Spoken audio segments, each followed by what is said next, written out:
Namo tassa bhagavato arahato samma sambuddhassa. Namo tassa bhagavato arahato samma sambuddhassa. Namo tassa bhagavato arahato samma sambuddhassa. Jarak Dhammam hi jarang anatito, biati dhammam hi biating anatito, marana dhammam hi maranang anatito ti. Aku wajar mengalami usia tua. Aku takkan mampu menghindari usia tua. Aku wajar menyandang penyakit. Aku takkan mampu menghindari penyakit. Aku wajar mengalami kematian. Aku takkan mampu menghindari kematian.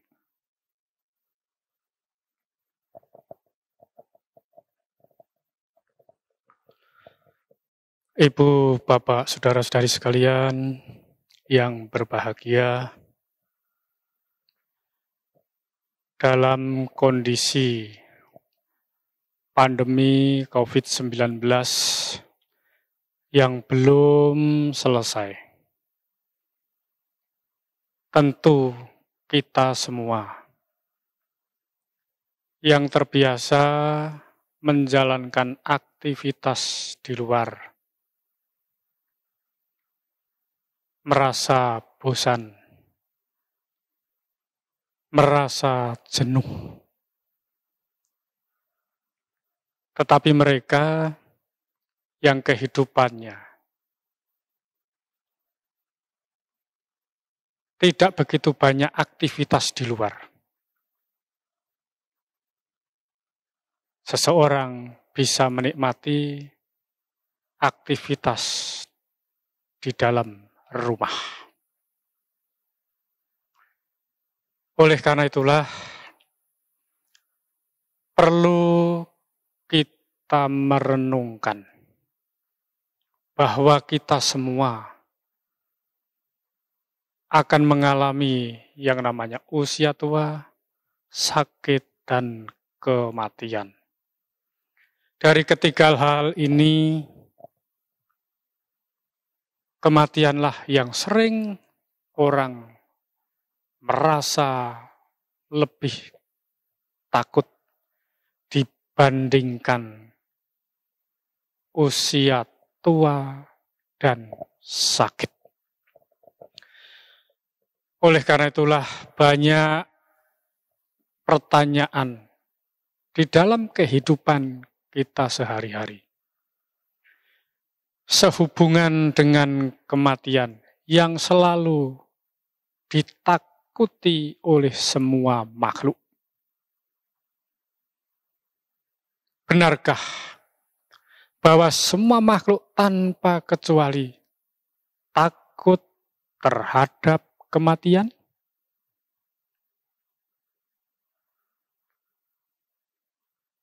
Ibu, Bapak, Saudara-saudari sekalian yang berbahagia,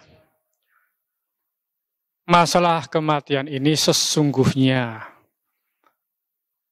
pernah diperdebatkan oleh Raja Milinda pada sekitar awal penanggalan Masehi. Nagasenatera menjelaskan bahwa ketika Sang Buddha membabarkan Dhamma dalam Dhammapada Sair 129, dalam Pali disebutkan sabbe tasanti dandasa sabbe bayanti matsuno, yang memiliki arti semua makhluk gentar terhadap hukuman, semua makhluk takut terhadap kematian.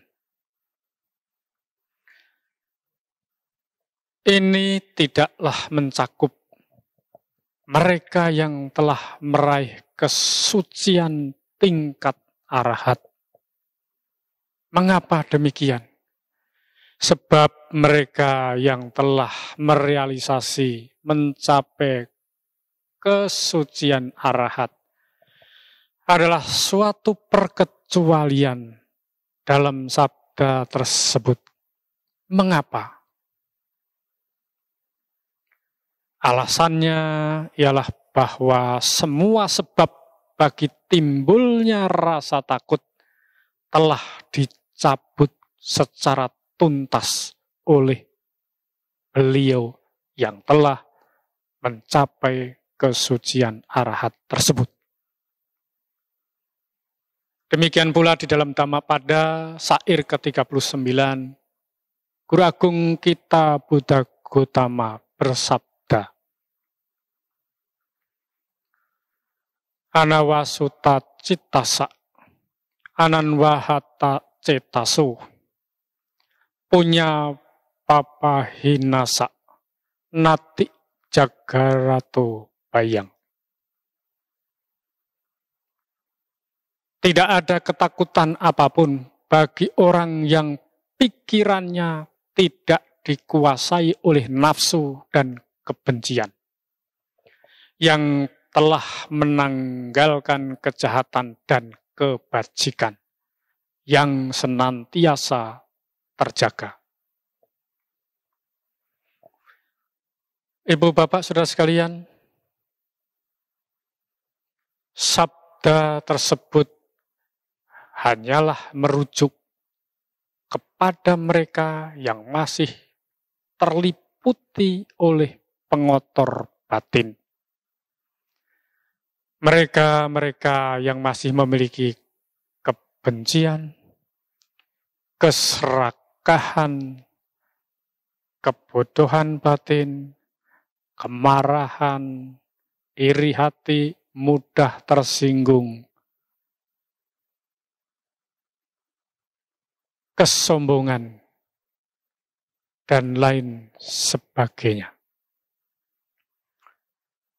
Mereka yang masih terombang-ambingkan oleh suka dan duka. Mereka yang masih memiliki keserakahan, kebencian, kebodohan, kemarahan, iri hati, keakuan, niscaya takut terhadap kematian.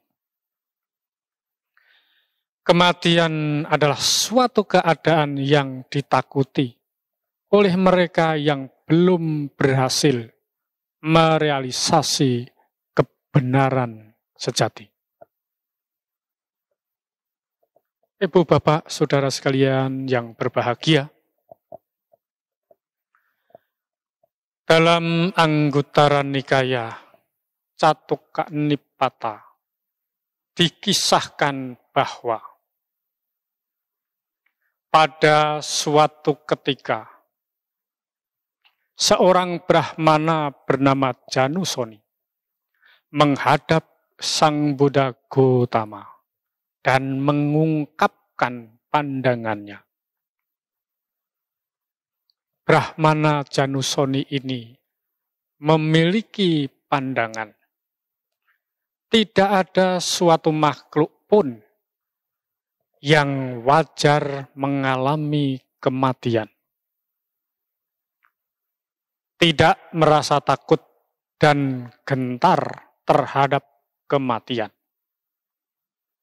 Dari pernyataan Brahmana Janusoni ini, Guru Agung Buddha Gautama menolak pandangan ini dan menyatakan bahwa memang ada makhluk yang merasa takut dan gentar terhadap kematian. Namun ada pula yang tidak. Beberapa orang di dunia ini yang belum terbebas dari nafsu, belum terbebas dari kepuasan, masih terikat dengan kecintaan, ketagihan, gejolak, hasrat terhadap kesenangan indrawi. Manakala diserang oleh penyakit parah, niscaya akan cemas. Kesenangan indrawi yang dilekati, yang dicintai, niscaya akan meninggalkannya. Dan saya pun harus meninggalkannya.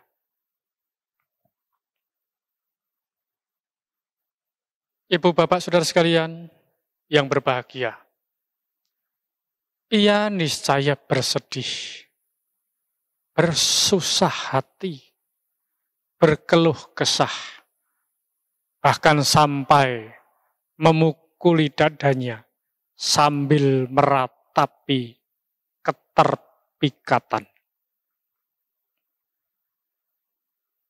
Orang-orang inilah, ibu, bapak, saudara sekalian, yang merasa takut dan gentar terhadap kematian. Mereka-mereka yang belum terbebas dari nafsu, belum terbebas dari kepuasan, kecintaan masih melekat, ketagihan masih bergejolak, hasrat terhadap tubuh jasmania. Mereka-mereka inilah niscaya juga merasa takut dan gentar terhadap kematian. Demikian pula orang-orang yang tidak melakukan kebajikan dan perbuatan-perbuatan bermanfaat, perbuatan jasa, yang tidak membuat perlindungan terhadap ketakutan, yang hanya melakukan kejahatan dan perbuatan-perbuatan kejam dan kotor. Dan orang-orang yang penuh keraguan-raguan serta kebingungan, yang belum sampai pada keputusan dalam kebenaran sejati. Sebaliknya, ibu, bapak, saudara sekalian, mereka yang telah terbebas dari nafsu, telah terbebas dari kepuasan, kecintaan, ketagihan, gejolak, hasrat terhadap tubuh jasmania, niscaya juga tidak akan merasa takut dan gentar terhadap kematian.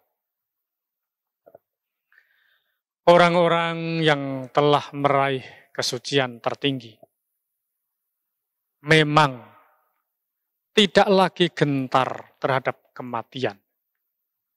Akan tetapi, bagaimana pula dengan umat Buddha yang belum mencapai kesucian? Layaklah mereka takut terhadap kematian?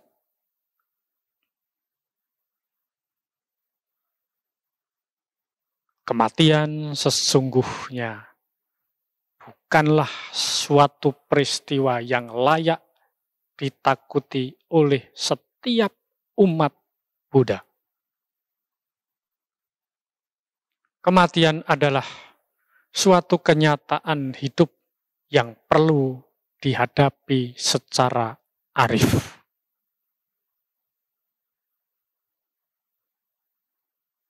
Hendaknya kita sebagai umat Buddha, karena menyadari bahwa setiap makhluk yang terlahirkan akan mengalami tua, sakit, dan kematian, hendaklah kita semua bergegas untuk mengarahkan diri, mengarahkan pikiran kita, ke hal-hal yang luhur, yang bajik, mengarahkan ucapan kita pada ucapan-ucapan yang luhur dan bajik, dan berbuat perbuatan-perbuatan yang luhur dan bajik. Sehingga dengan mempersiapkan diri seperti ini, alih-alih kita masih memiliki ketakutan, tetapi kita telah menimbun jasa kebajikan, telah mempersiapkan diri menghadapi sesuatu yang pasti dialami, yaitu kematian itu sendiri. Ibu bapak, saudara sekalian yang berbahagia, sebagai umat Buddha, kita hendaknya dan semestinya mempercayai adanya kehidupan setelah kematian. Bahwa kita setelah meninggal akan terlahir kembali. Sepanjang benih kehidupan masih belum terputuskan. Hanya orang-orang yang menyangkal adanya kehidupan setelah kematian, yang menyangkal terhadap kelahiran kembali, yang menganut pandangan materialisme, wajarlah merasa takut terhadap kematian. Karena kematian merupakan akhir segala-galanya. Kematian bagi mereka adalah kehancuran total. Suatu kenyataan yang tidak mereka kehendaki karena masih melekati kehidupan. Di lain pihak, bagi umat Buddha, berangkat menuju kematian tidak ubahnya seperti pergi tidur. Dengan keyakinan, dengan pengertian bahwa suatu saat kemudian akan bangun kembali.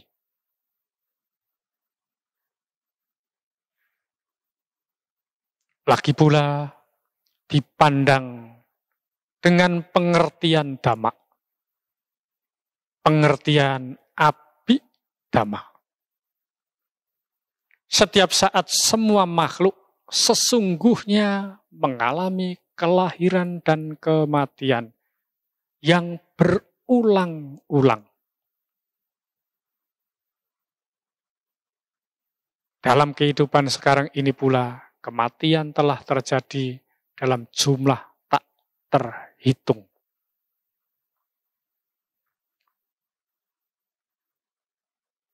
Ibu bapak saudara sekalian yang berbahagia, dengan begitu tidak ada alasan sama sekali untuk merasa takut dan gentar terhadapnya. Jika boleh diumpamakan, seperti anak kecil yang pada umumnya takut pada kegelapan. Demikian pula hampir semua orang takut pada kematian. Anak kecil takut pada kegelapan. Karena dalam kegelapan, ia kehilangan kejelasan serta pengetahuan atas keadaan sekeliling.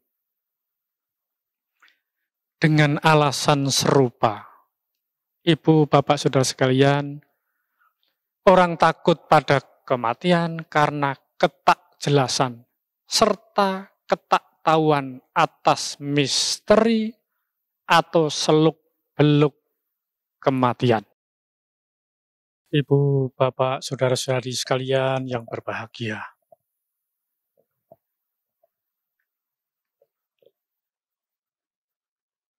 Mengapa manusia takut terhadap kematian?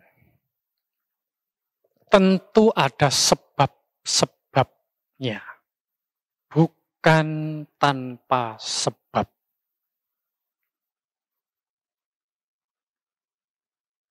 Sebabnya antara lain. Yang pertama adalah karena orang yang belum bebas dari nafsu kesenangan indrawi. Karena umumnya kita ingin menikmati kesenangan indrawi. Yang kedua adalah karena orang tersebut belum bebas dari nafsu kesenangan terhadap tubuh. Jadi kalau seseorang masih muda, masih bisa menikmati dan melekati terhadap tubuhnya. Yang ketiga, karena belum melakukan apapun yang bajik. Belum melakukan perbuatan bajik, sudah tiba waktunya akan meninggal. Siapa yang tidak akan takut? Dan yang keempat, karena seseorang memiliki keraguan dan kebingungan. Dari 4 hal ini,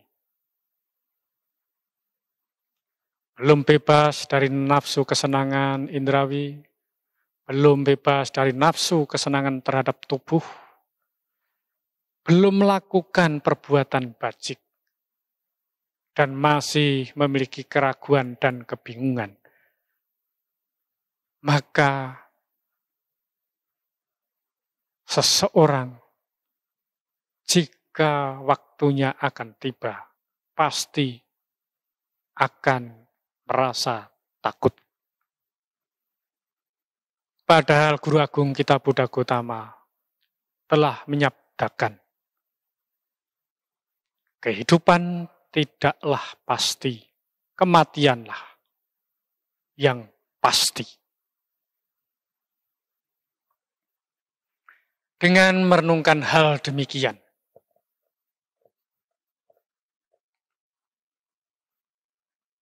mengapa ada orang yang menyombongkan terhadap harta kekayaannya, tentang kesehatannya, tentang kemasyhurannya, dan tentang usia.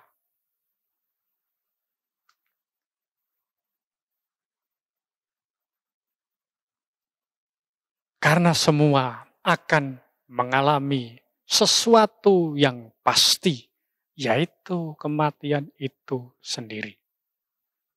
Dan kita menyadari bahwa kehidupan kita memang tidak pasti.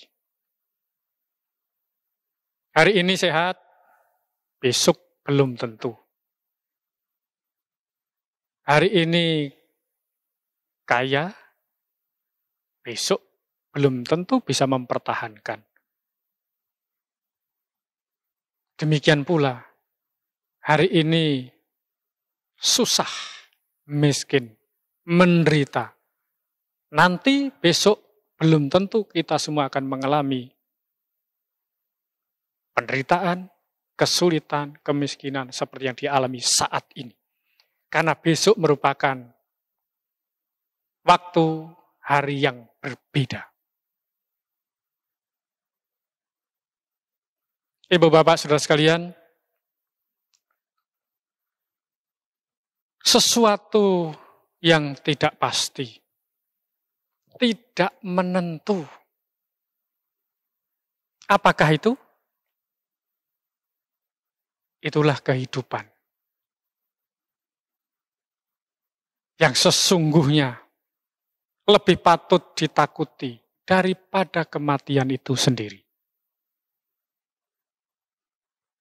Karena cepat atau lambat pasti terjadi dan menimpa semua makhluk.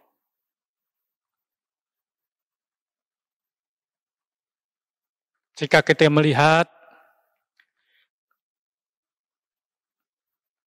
orang-orang di sekitar kita.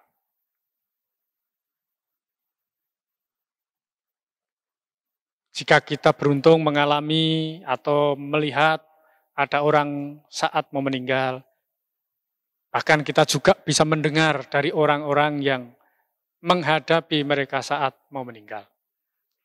Hampir semua orang meninggal dengan tenang.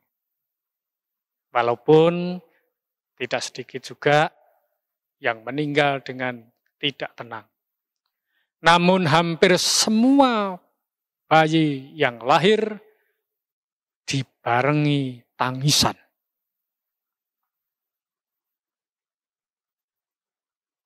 Pertanyaannya adalah, apakah dengan merasa takut seseorang dapat terhindar dari cengkraman kematian? Tidak, bukan?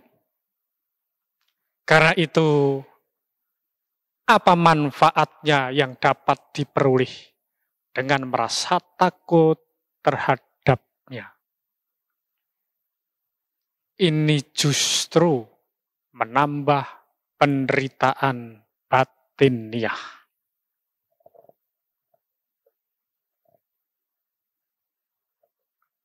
Seseorang merasa takut terhadap kematian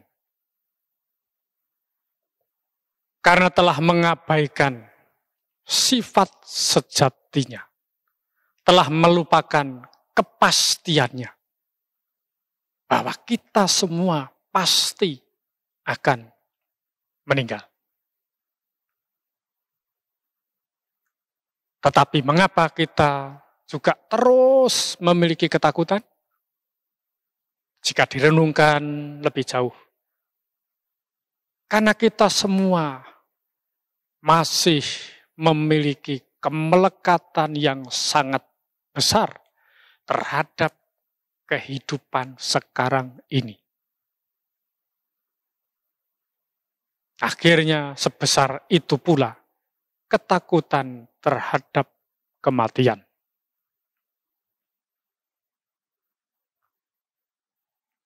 Ibu, bapak, saudara-saudari sekalian yang berbahagia, bagaimana cara mengikis rasa takut terhadap kematian yang akan menimpa setiap makhluk?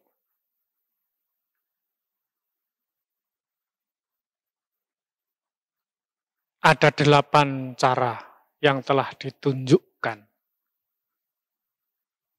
untuk mengikis, mengurangi kematian ini dengan perenungan. Yang pertama adalah perenungan dengan membayangkan kemunculan seorang pembunuh. Seseorang hendaknya merenungkan ibarat seseorang pembunuh yang muncul dengan sebilah golok, yang berdiri mendekat sambil menghunuskan goloknya.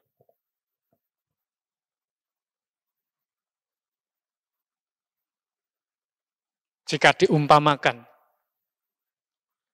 ibarat arus sungai yang mengalir dari gunung, yang dengan deras membawa hanyut tanpa kembali.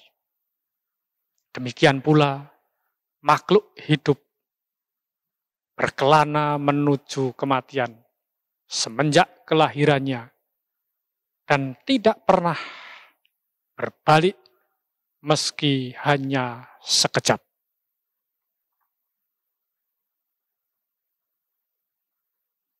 Yang kedua adalah merenung dengan merenungkan sirnanya keberhasilan. Keberhasilan tampaknya gemilang sepanjang kesirnaan belum menguasainya. Dan sesungguhnya tidak ada suatu keberhasilan yang patut dan luput dari jangkauannya. Lebih lanjut, Ibu Bapak Saudara sekalian, segala kesehatan berakhir pada kesakitan. Yang masih muda belia berakhir dengan ketuaan, keusuran. Segala kehidupan berakhir dengan kematian. Segala perwujudan duniawi diikuti kelahiran, diburu ketuaan, dirundung penyakit, dan dibasmi kematian. Oleh sebab itu, di dalam Pabbatu Pamagata, di situ kita bisa memetik manfaat dari perenungan ini. Dalam Pabbatu Pamagata, jika diartikan, dan Bhante akan mengambil 2 bait dari Pabbatu Pamagata tersebut. Kira-kira demikian. Bagaikan gunung cadas yang amat besar. Puncaknya tinggi menjulang ke angkasa. Menggelinding berkeliling di keempat penjuru. Menggilas segala yang menghalang. Demikianlah kelapukan dan kematian. Mencengkram semua makhluk hidup. Apakah mereka kaum kesatria, brahmana, pedagang, pekerja, kaum terkucil ataupun kaum pembuang sampah. Bahkan kematian tidak bisa dihalang-halangi dengan pasukan bergajah, dengan harta kekayaan, dengan mantra-mantra. Jika sudah tiba waktunya, kematian tidak bisa dielakkan lagi. Ibu bapak, saudara-saudari sekalian yang berbahagia, menginjak poin yang ketiga, yaitu perenungan dengan mengadakan perbandingan. Seseorang hendaknya merenungkan kematian dengan membandingkan dirinya dengan orang-orang lain yang telah meninggal. Dari sekian banyak orang, ada orang yang termasyhur, yang banyak pengikut, dan ada juga yang memiliki kekayaan melimpah. Dari semua itu tidak terelakkan dari cengkeraman kematian. Demikian pula kita tidak akan lepas dari cengkeraman kematian itu.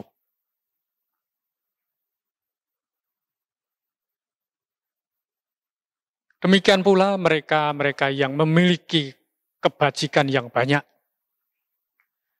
Mereka yang memiliki kekuatan yang besar. Mereka yang memiliki kesaktian yang hebat. Mereka yang memiliki kebijaksanaan yang tinggi.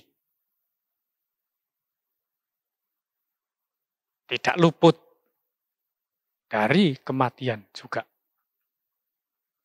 Tatkala melakukan perenungan dengan cara demikian, dengan memperbandingkan dirinya dengan orang-orang lain yang memiliki kemasyhuran yang luas dan sebagainya, kematian akan menimpa diri kita sebagaimana terhadap orang-orang khusus seperti itu.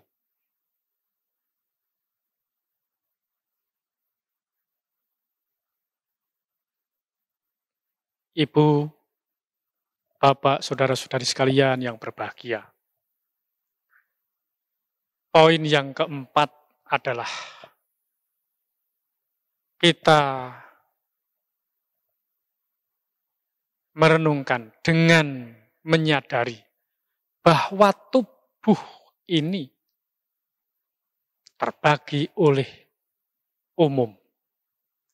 Maksudnya di sini adalah dalam tubuh ini ada belatung, kuman, cacing, dan sebagainya.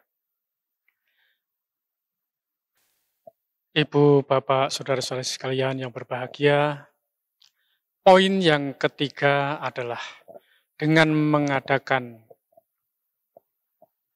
perenungan terhadap perbandingan. Seseorang hendaknya merenungkan kematian dengan memperbandingkan dirinya dengan orang-orang lain yang telah meninggal.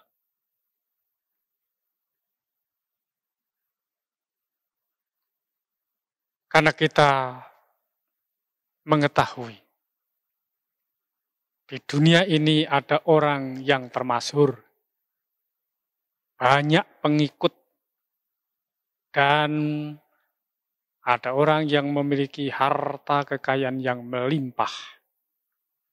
Semua ini tidak terelakkan dari cengkraman kematian. Dengan perenungan seperti ini, maka kita juga selayaknya untuk mempersiapkan diri. Karena kita juga pasti akan mengalami yang sama. Bahkan mereka yang memiliki kebajikan yang banyak, mereka yang memiliki kekuatan yang besar, mereka yang memiliki kesaktian yang hebat, dan mereka yang memiliki kebijaksanaan yang tinggi. Semua ini pun juga akan berakhir dengan kematian. Tatkala melakukan perenungan dengan cara demikian, dengan memperbandingkan dirinya dengan orang-orang lain yang memiliki kemasyhuran yang luas dan sebagainya, kematian akan menimpa diri kita sebagaimana terhadap orang-orang khusus seperti itu. Ibu, Bapak, saudara-saudari sekalian, poin yang keempat adalah dengan menyadari bahwa tubuh ini terbagi oleh beberapa unsur yang pada umumnya kita juga memahami bahwa dalam tubuh ini terdapat belatung, kuman, cacing, dan sebagainya. Tubuh ini dapat tergiring menuju kematian dari gangguan binatang kecil tersebut.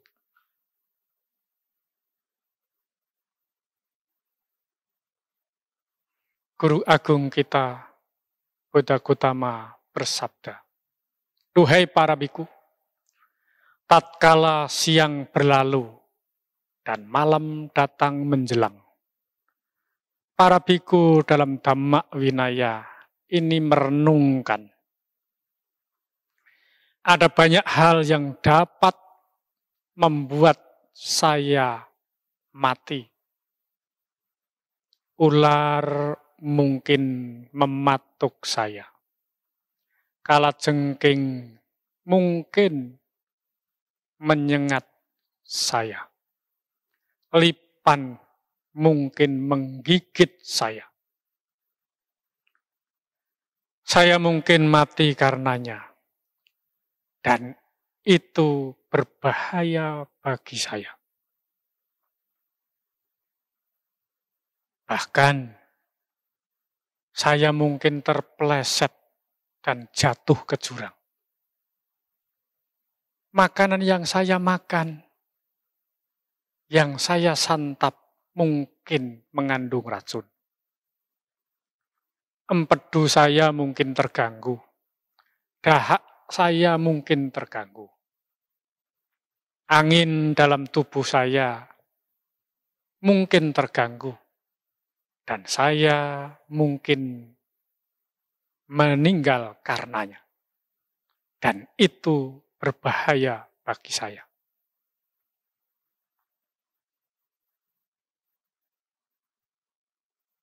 Perenungan-perenungan ini patut dikembangkan setiap saat. Dengan mengembangkan perenungan seperti ini, diharapkan kita mampu mengikis hal-hal yang buruk yang ada dalam diri kita masing-masing. Sedangkan poin yang kelima adalah dengan merenungkan kerapuhan usia. Ibu bapak, saudara sekalian, usia tua itu lemah dan rapuh.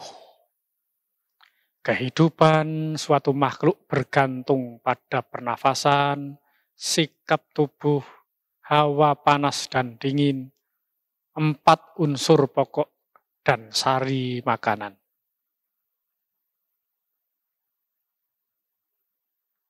Kehidupan berlangsung hanya apabila ada keteraturan nafas masuk dan keluar.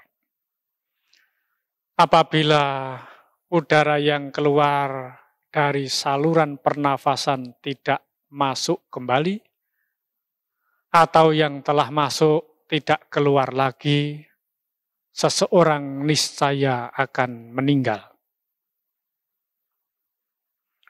Kehidupan berlangsung hanya apabila seseorang memperoleh sari makanan yang tepat pada waktunya.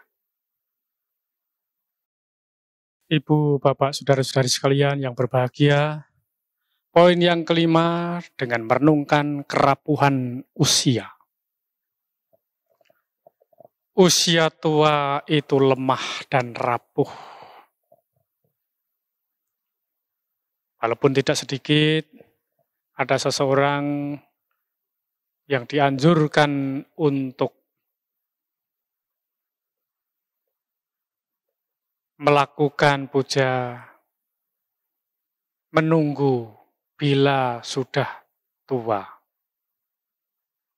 Tetapi dengan perenungan kerapuhan usia ini, kehidupan suatu makhluk itu sesungguhnya bergantung pada pernafasan, sikap tubuh, hawa panas dan dingin, 4 unsur pokok dan sari makanan.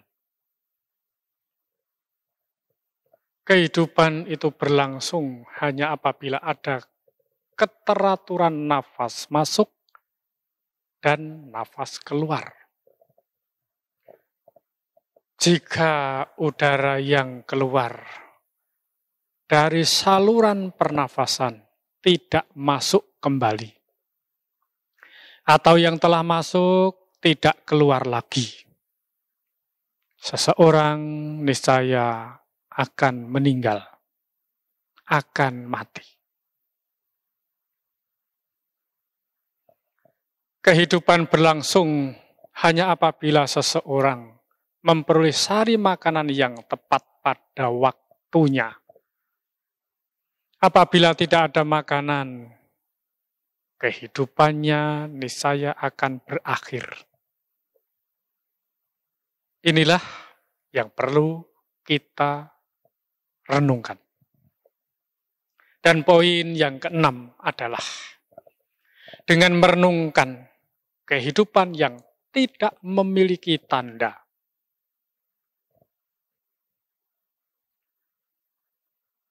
Makna kehidupan yang tidak memiliki tanda, bahwa kehidupan itu tidaklah dapat ditentukan dan dibayangkan batasannya. Dalam hal ini ada 5 hal yang tidak ada tandanya, tidak ada batasnya. Apakah kelima hal itu? Yaitu usia kehidupan, penyakit, waktu, tempat tubuh ini terkapar, dan jalur tujuan. Dari semua makhluk di dunia ini, tidaklah memiliki tanda, tidak dapat diketahui. Dari 5 hal ini, usia kehidupan tidak memiliki tanda, karena tidak ada kepastian bahwa seseorang akan hidup hanya sebatas ini saja. Tidak lebih daripada itu. Ada makhluk yang meninggal dalam tahap janin, ada makhluk yang meninggal dalam kandungan selama 1 bulan, ada yang 2 bulan, 3 bulan, 4 bulan, 5 bulan, bahkan ada yang sudah 9 bulan.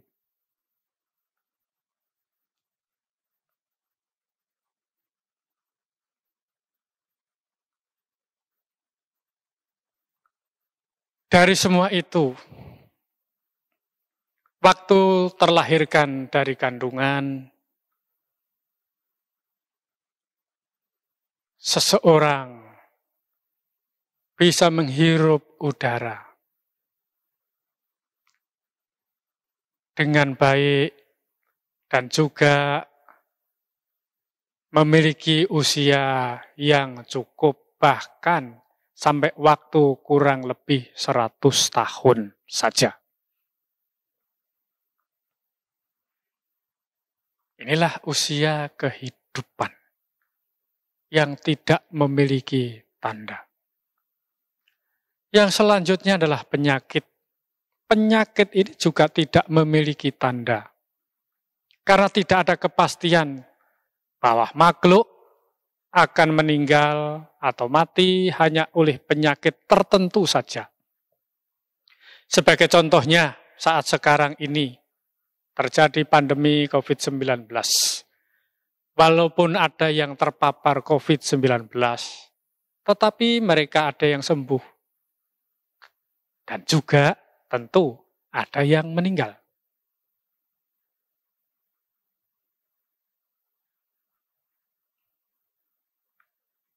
Ada manusia yang meninggal karena penyakit mata. Ada pula yang meninggal karena penyakit telinga, kanker, jantung, dan lain sebagainya. Itulah penyakit tidak memiliki tanda. Yang selanjutnya adalah waktu. Waktu juga tidak memiliki tanda. Karena tidak ada kepastian bahwa makhluk akan meninggal atau mati hanya pada waktu ini saja, bukan pada waktu yang lain. Ada makhluk yang meninggal pada pagi hari, ada pula yang meninggal pada waktu-waktu lain, seperti siang, sore, malam, atau tengah hari. Inilah waktu juga tidak memiliki tanda. Selanjutnya adalah tempat tubuh ini terkapar, juga tidak memiliki tanda. Karena tidak ada tanda kepastian bahwa waktu ketika makhluk meninggal atau mati, tubuh mereka hanya terkapar di sini, bukan di tempat lain. Bahkan kalau kita mau merenungkan lebih jauh, ada makhluk yang terlahirkan dalam rumah, meninggal atau mati dengan tubuh terkapar di luar rumah. Ada pula makhluk yang terlahirkan di rumah, mati dengan tubuh terkapar di dalam rumah.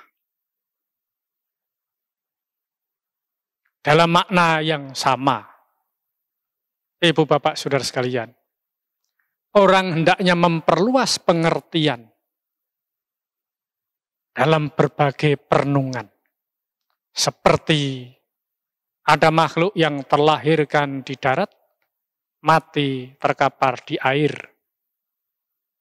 Ada pula makhluk yang terlahirkan di air, mati meninggal terkapar di darat.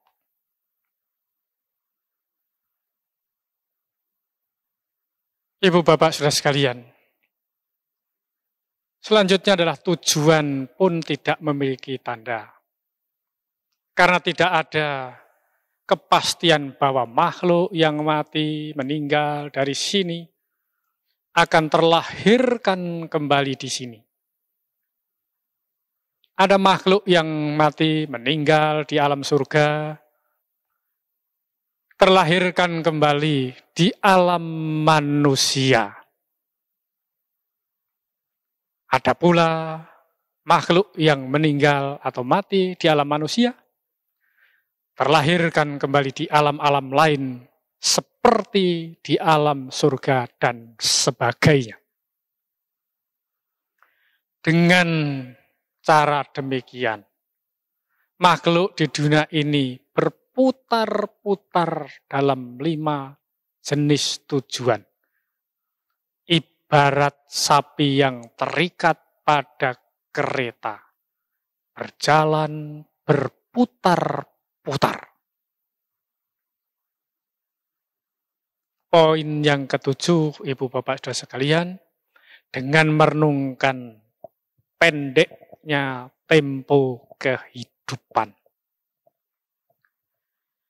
Berdasarkan pengertian mutlak para mata, waktu hidup makhluk-makhluk itu sangatlah pendek, hanya berlangsung selama kemunculan satu kesadaran. Makhluk hidup yang tidak melatih perenungan terhadap kematian, niscaya mengalami ketakutan, kengerian, dan kekacauan tatkala ajal menjelang.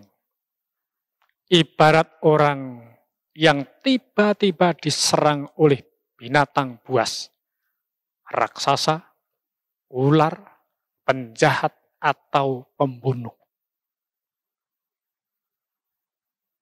Sebaliknya, ia yang melatih perenungan terhadap kematian tidaklah mengalami ketakutan, tidak terjatuh dalam keadaan semacam itu. Apabila tidak merealisasi nibbana dalam kehidupan sekarang ini juga, ia setidaknya akan terlahirkan kembali di alam bahagia setelah kehancuran tubuh jasmaninya, setelah kematian. Karena alasan itulah, orang yang memiliki kebijaksanaan hendaknya senantiasa tidak lalai dalam perenungan atas kematian yang berkekuatan sangat besar ini. perenungan terhadap kematian untuk mempersiapkan diri dalam menyongsong kematian, untuk menyadari kematian sebagai suatu makhluk hidup yang tidak terelakkan lagi. Untuk bisa menembus kebebasan atas tidak kekekalan hidup. Dan untuk meraih penembusan sejati. Guru Agung kita Buddha Gautama dalam Anguttara Nikaya 620 beliau menyabdakan, duhai para biku, penyadaran atas kematian apabila dijalankan dan dikembangkan, niscaya memberikan buah serta manfaat yang besar.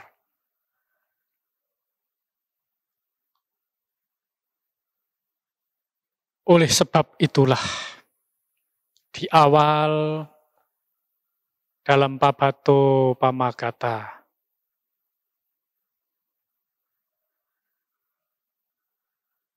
Bante mengambil sebagian syair. Jarak dhammam hi jarang anatito, biati dhammam hi biating anatito, marana dhammam hi maranang anatito. Yang memiliki arti, aku wajar mengalami usia tua. Aku takkan mampu menghindari usia tua. Aku wajar menyandang penyakit. Aku takkan mampu menghindari penyakit.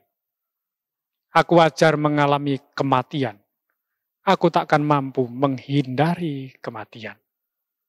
Tua, sakit, dan kematian ini akan dialami oleh setiap makhluk.